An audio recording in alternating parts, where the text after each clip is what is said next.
اور تیسرا درجہ ہے کہ مخلوق سے اللہ کی طرف متوجہ ہونا.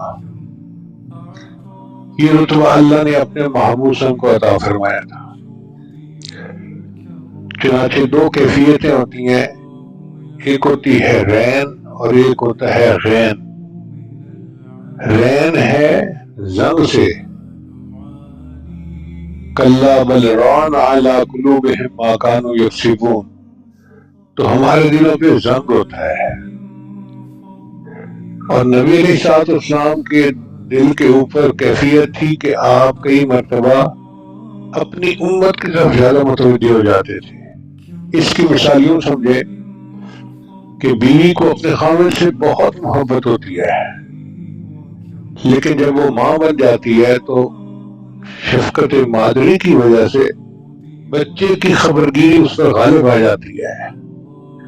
تو ہم نے دیکھا کہ کئی خاوند شکوہ کرتے ہیں، تجھے تو بچے کی پڑی رہتی ہے، میری فکر ہی نہیں. اس کو فکر ہوتی ہے مگر کیا کرے، شفقت مادری ہے نا، وہ بچے کو کیسے اٹینڈ نہ کرے. تو نبی علیہ السلام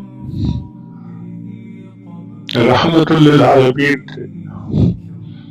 میرے آقا کی شفقت کئی مرتبہ امت پر اتنی ہو جاتی تھی کہ وہ محسوس فرماتے تھے، تو نبی علیہ السلام اس پر بھی استغفار کرتے تھے. چنانچہ نبی علیہ السلام نے فرمایا انہ لا یغان علی قلبی، میرے دل پر بھی غین آ جاتی ہے اور میں روزانہ 70 مرتبہ استغفار کرتا ہوں. اب آپ اندازہ لگائیے کہ وہ ہمارے محبوب صلی اللہ علیہ وسلم جو معصوم تھے